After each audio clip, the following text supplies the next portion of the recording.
अरिहन्ताणं नमो सिद्धाणं नमो आयर्याणं नमो उवज्झायाणं नमो लोय सवसाणम्।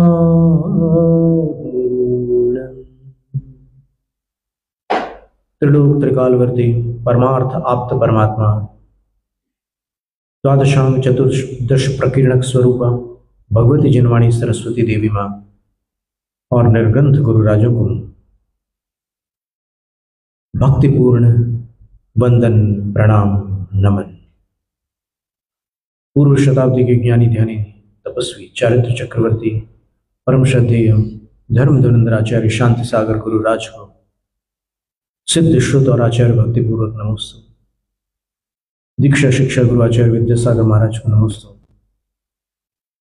इस व्याख्यान माला के निर्देशक आचार्य वर्तमान सागर महाराज को नमोस्तु। मुनि हितेंद्र सागर महाराज जी, इस धरती के सारे आचार्य उपाध्याय साधुओं को नमोस्तु। और गणनीय आर्यकाएं शेष आर्यकाएं उनको वंदनामी अलक्ष लक्ष लिकाओं को इच्छाकार प्रतीक्षाकार। बोलिए चूल्हा रत्न ज्ञान सागर जी महाराज की जय।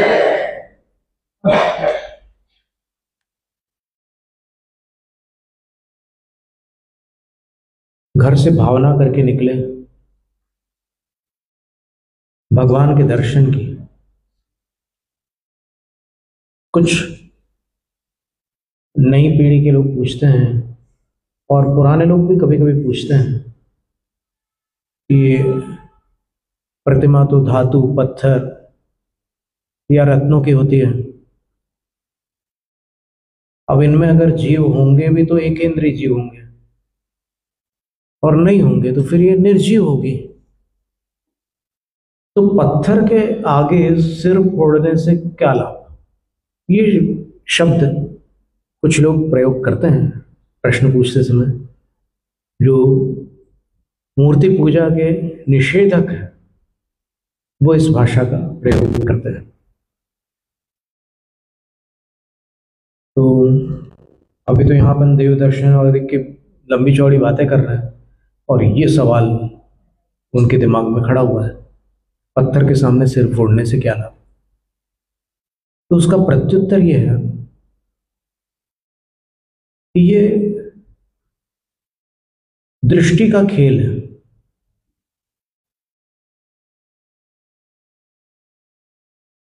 कई ऐसे उदाहरण हैं, कुछ नवयुवक शरारती नवयुवक मार्ग पर कोई ऐसी हरकत करने जा रहे हैं, किसी बहन को परेशान करना चाहते हैं। वो 3 नवयुवकों में से वो एक की बहन है, लेकिन जब तक उनको पता नहीं है कि बहन है तब तक के वो सब उटपटांग प्रवृत्ति कर रहे हैं। और जैसे ही वो पहचानते हैं कि बहन है तो तीनों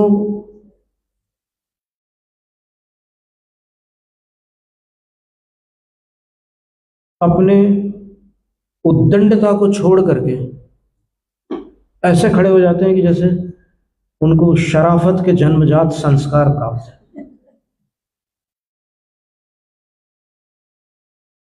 एकदम भावना बदल जाती है।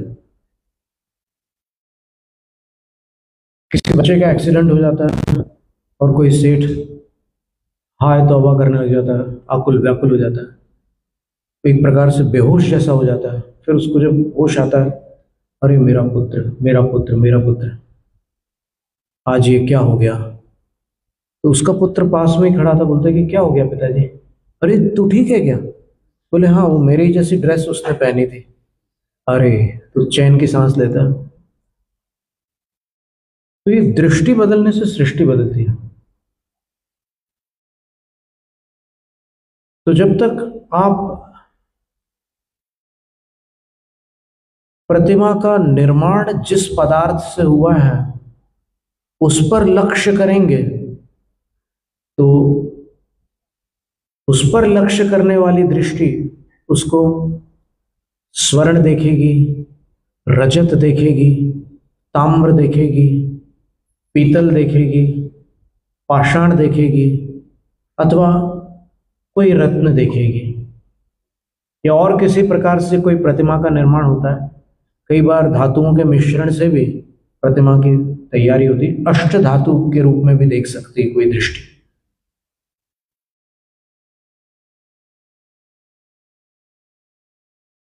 पर जब उधर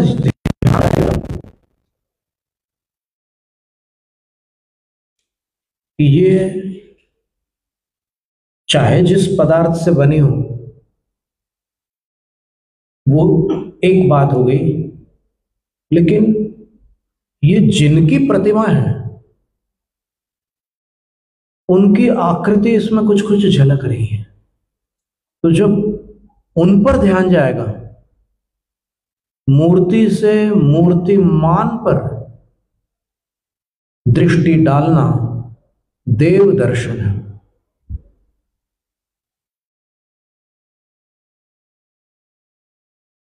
मूर्ति को मूर्ति देखना चर्म चक्षु का कार्य है, और मूर्ति में भगवान देखना अंतश्चक्षु का कार्य है। तो कोई बोले कि अरे ये तो कल्पना ही है, तो फिर कल्पनाओं से ही तो संसार चलता है, और कल्पनाओं से ही तो कल्याण होता है। कुछ असत कल्पनाएं होती है, कुछ सत कल्पनाएं होती है। पार्क में कोई स्टैचू लगा हुआ है और वो स्टैचू श्रृंगारित है, श्रृंगार रस से युक्त है, उसको देखकर भावनाओं में हलचलें आती है कि नहीं? रागी जीवों के बराबर आती हैं। तो फिर ये वैराग्य की छवि को देखकर क्या हलचलें नहीं आएगी? अवश्य आएगी, क्योंकि ये वैराग्य की चरम सीमा है। एको रागिषु राजते प्रियतमा देहार्धधारी हरः।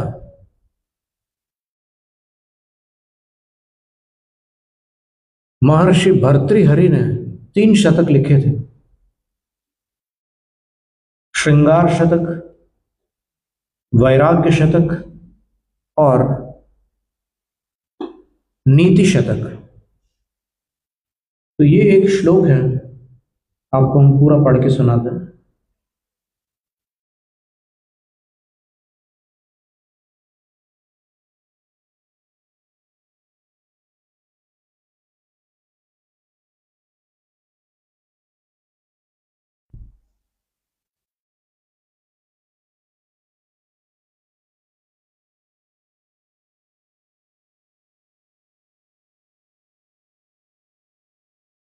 वैराग्य शतक का श्लोक है, श्लोक संख्या 17 है।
अभी पूरा श्लोक उपलब्ध नहीं हो पा रहा है।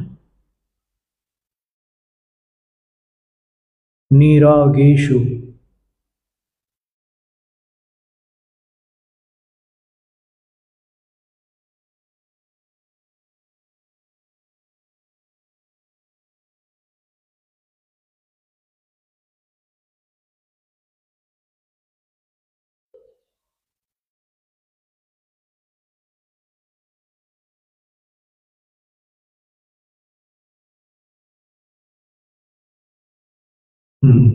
मिल गया।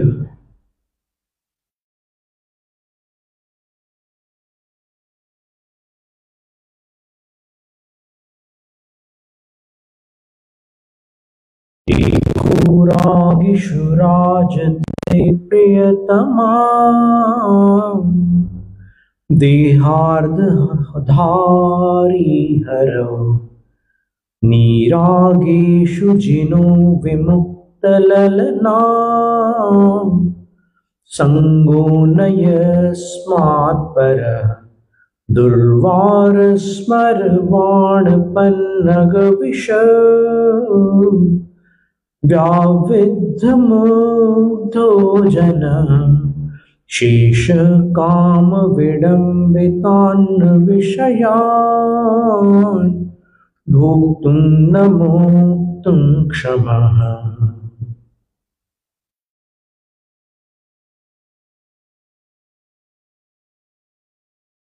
देहार्धधारी हर, अपने आधे शरीर में प्रियतमा को धारण करने वाले हर महादेव, रागिषु राजते, रागियों में शोभा प्राप्त होते हैं, और नीरागेषु, जो राग रहित है।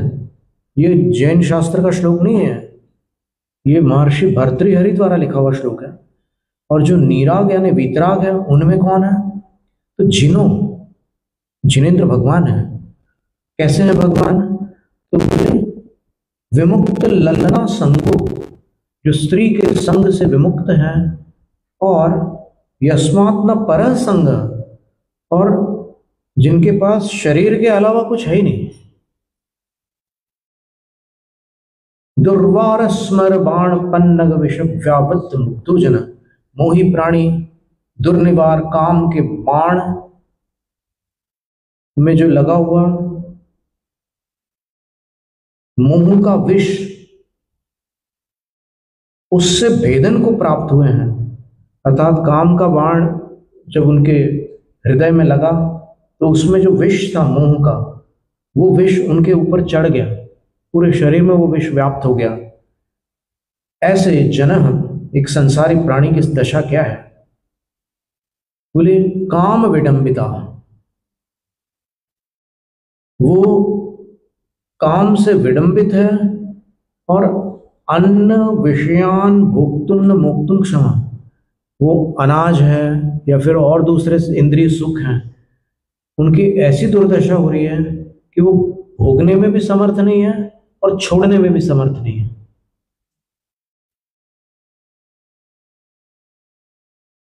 तो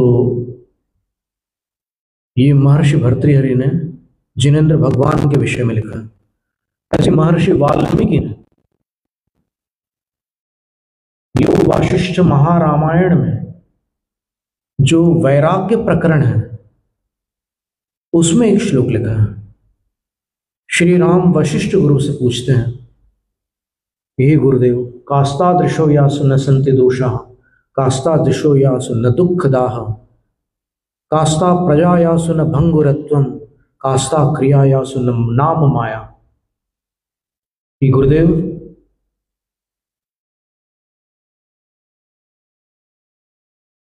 ऐसी कौन सी नजर है जिसमें पाप नहीं है? कभी न कभी किसी चीज को देखते समय आंखों में, दृष्टि में पाप आ जाता है। और ऐसी कौन सी दिशा है जहां दुखों की ज्वालाएं प्रज्वलित नहीं है?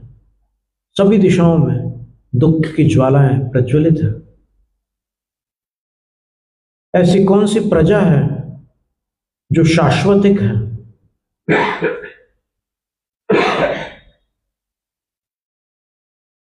सदस्य बदलते रहते हैं, प्रजा बदल जाती है। वो जो 100 साल पुरानी प्रजा थी, आज वो प्रजा कहाँ रही? वो चली गई, नई प्रजा आ गई। और ऐसी कौन सी क्रिया है जिसमें अहंकार और ममकार नहीं है? मैं और मेरा ये भाव जिसमें नहीं है, ऐसी कौन सी क्रिया है? फिर राम कहते हैं कि मैंने समुद्र पूर्वक, समुद्र पर्यंत संपूर्ण धरती पर विचरण किया। मैंने निर्धनों को देखा, मैंने धनिकों को देखा, मैंने वीरों को देखा, मैंने कायरों को देखा, मैंने भोगियों को देखा, मैंने रोगियों को देखा, मैंने दुखियों को देखा, मैंने सुखियों को देखा। लेकिन किसी के अंदर शांति नहीं दिखी। हे गुरुदेव, मैं शांति चाहता हूं। ये श्री राम वशिष्ठ गुरु से कह रहे हैं और वो श्लोक हम आपको सुना रहे हैं।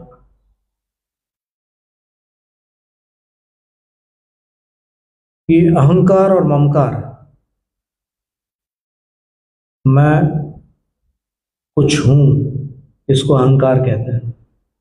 अब वो कभी कभी डाउन होता है और कभी कभी इन्फ्लेट होता है, फूल जाता है। तो कभी क्या होता है, मैं दुखी हूं, मैं उदास हूं, मैं परेशान हूं, मैं बीमार हूं। ये भी मैं अहंकार, अहंकरणम अहंकार। मैं करने का नाम अहंकार है, और एक अभिमान का नाम भी अहंकार होता है।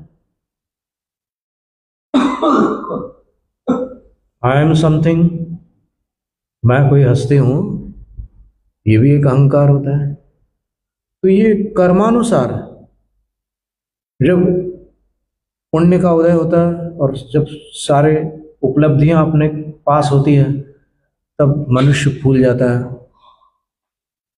और जब पाप उदय में आता है, तब ये सारी चीजें चली जाती है, तो फिर ढीला पड़ जाता है।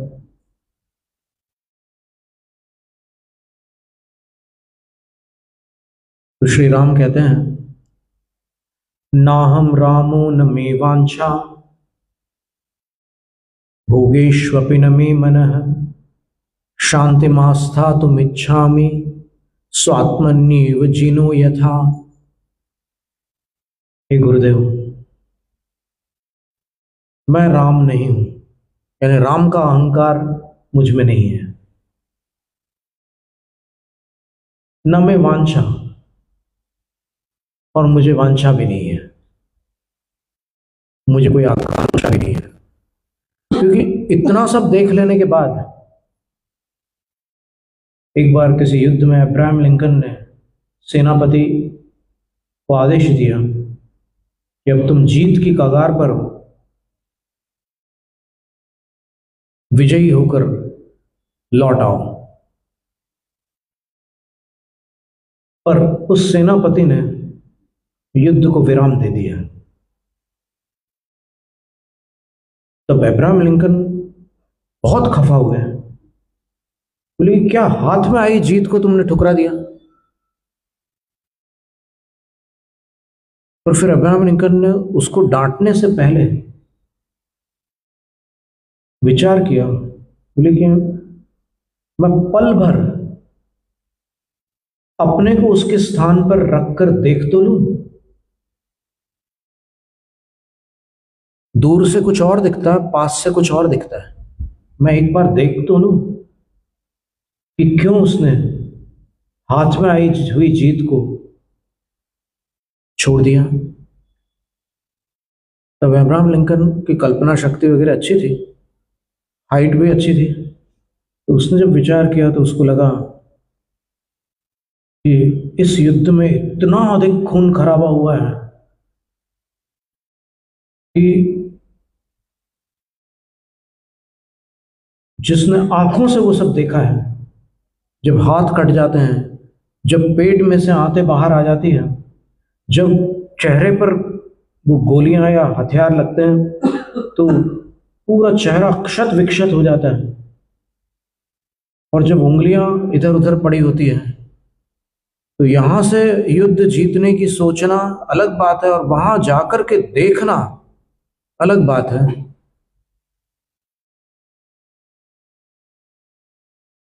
तब अब्राहम लिंकन ने उससे कुछ भी नहीं बोला। उसको समझ में आ गया कि मैं सेनापति नहीं हूं, मैं तो सिर्फ बैठे बैठे आदेश दे रहा हूं, पर उस पर क्या गुजर रही है ये वो जानता है। फिर शांत हो गया। श्री राम बोलते हैं कि मुझे वांछा भी नहीं है, क्योंकि श्री राम ने पूरा युद्ध देखा था, युद्ध किया था उन्होंने। भोगेशवपि न मे मन, अब सांसारिक सुखों में भी मेरा मन नहीं है। शांति मास्ता तुम इच्छा में, मैं बस शांति में स्थित हो जाना चाहता हूं। और कहाँ स्थित होऊंगा मैं शांति में? स्वात्मन्येव, अपने ही अंदर मैं शांति में जाना चाहता हूं। इनके समान जिन यथा, जैसे जिनेंद्र भगवान शांति में स्थित हो गए। कितनी बड़ी बात है। और हरिदर्शन नाम की जो मूवी आई थी, कल्याण जी आनंद जी ने संगीत दिया था, उसमें एक गीत था,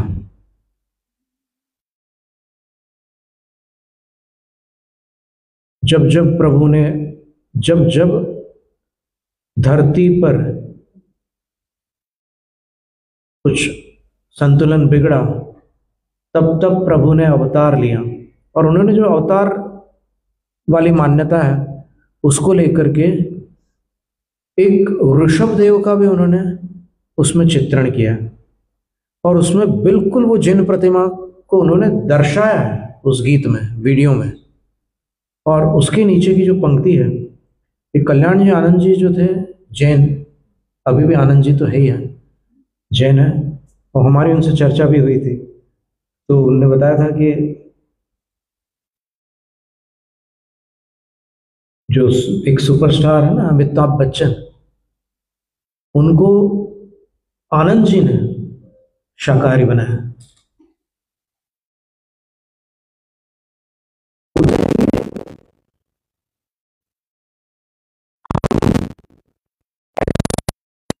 संगीत प्रदान करते थे हम दोनों भाई, कल्याण जी आनंद जी जो 7 भाई थे, तो दोनों भाई हम ऐसे गीतों को संगीत प्रदान करते थे जिसमें कोई दार्शनिक संदेश हो, कोई एक आध पंक्ति ऐसी हो, कसमें वादे प्यार वफा सब बातें हैं बातों का, इस टाइप की कोई ना कोई बातें जिसमें होती थी, उसी को हम संगीत देते थे। तो उस गीत में ऋषभदेव भगवान के बारे में जो लिखा है उन्होंने कि मुक्ति का मार्ग बताने वाले वो वृषभ अवतार थे, ऐसा उन्होंने लिखा है। तो इतने सारे संदर्भों के आधार पर हम ये कहना चाह रहे थे कि जो जिन मुद्रा है, जो जिन बिंब है, वो इसलिए अद्वितीय है क्योंकि वो मोक्ष जाने की मुद्रा है।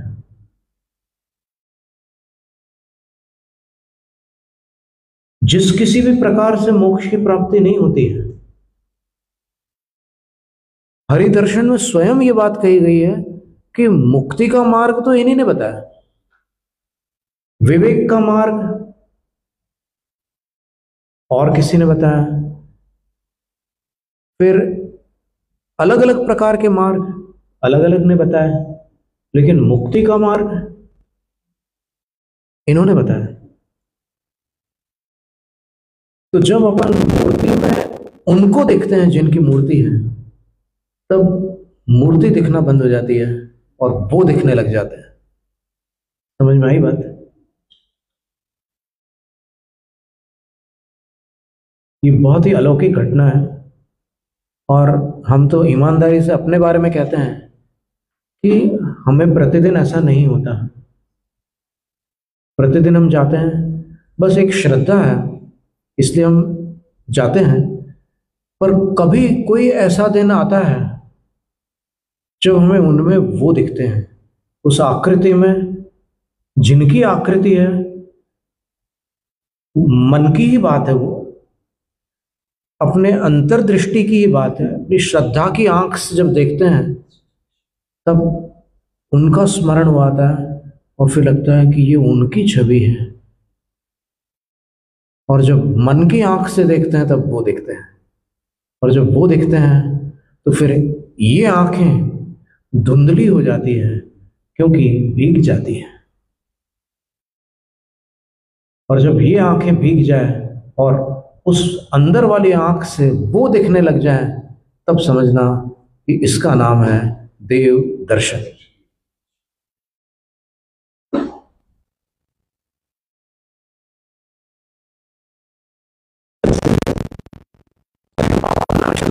दर्शनम स्वर्ग सोपानम दर्शनम मोक्ष साधनम दर्शनेन जिनेन्द्राणाम। दूसरा श्लोक, साधु नाम वंदनेन च न चिरं तिष्ठते पापम छिद्र हस्ते यथोदकम। इसका अर्थ क्या है? जिनेन्द्राणाम दर्शनेन, जिनेन्द्रों के दर्शन से। देखो, दर्शन पाठ में मूर्तियों के दर्शन से नहीं लिखा, मूर्तिमंतों के दर्शन से, जिनेन्द्रों के दर्शन से। और साधु नाम वंदनेन च, और साधुओं की वंदना से भी। पापम चिरम न तिष्ठते, पाप अधिक प्रतीक्षा नहीं करते। तिष्ठति का अर्थ होता है ठहरना, ठहरते हैं, और तिष्ठते का अर्थ होता है प्रतीक्षा करते हैं। देखिएगा, बहुत बारीक बात है। तो पाप प्रतीक्षा नहीं करते। छिद्र हस्ते यथोदकम, जैसे छेद वाले हाथ में उदकम जल, इंतजार नहीं करता कि ये पी पाया है कि नहीं पी पाया है, वो पूरे नीचे झड़ जाता है। इसी प्रकार भगवान के दर्शन से और साधुओं के वंदन से पाप प्रतीक्षा नहीं करते। किसकी प्रतीक्षा नहीं करते? तपस्या की या और किसी अनुष्ठान की। क्योंकि पापों को निर्जीर्ण करने के लिए, पापों को झड़ाने के लिए कुछ तो करना पड़ता है ना, पुरुषार्थ। तो पाप उस पुरुषार्थ की प्रतीक्षा नहीं करते, केवल दर्शन मात्र से वो रवाना हो जाते हैं। 9 और 2 को प्राप्त हो जाते हैं, 9 2 11 हो जाते हैं, झड़ जाते हैं। बड़ी बात है। और इसकी पुष्टि धवला की 6ठी पुस्तक में पृष्ठ क्रमांक 427 पर तिर्यंच गति में, जहां पर जीव को सम्यक दर्शन प्राप्त हो रहा है, एक पक्षी है या फिर कोई गिलहरी है, वो मंदिर में आ गई और वहां पर जर्दालू या फिर खारक या फिर और कोई वस्तु पड़ी है, खाने लगी।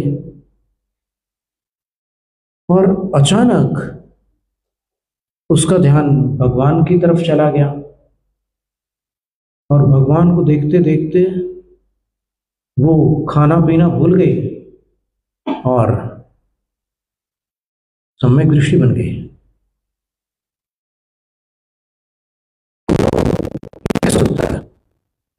वहां पर आचार्य महाराज ने एक श्लोक लिखा, इससे समझ लगता है।